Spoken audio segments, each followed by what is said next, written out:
สบายดีมื้อนี้ก็ห่อข้าวต้มเนาะห่อข้าวต้มให้ลูกชายกินเนาะเด้เป็นตาแซ่บข้าวต้มเป็นตาแซ่บแท้ข้าวต้มอีหยังนี่เฮ้ยข้าวต้มอีหยังเขินนี่ข้าวต้มตามความคิด ตามปากตามคิดอยาก แซ่บๆเนาะอันนี้ก็สิเป็นหนึ่งเนาะไปหนึ่งนี่แซ่บๆห่อให้เบิ่งเด้มันห่อครับบ่เป็นห่อ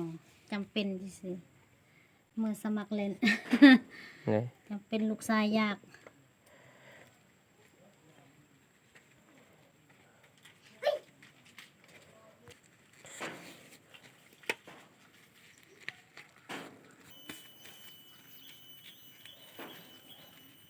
เรียบร้อย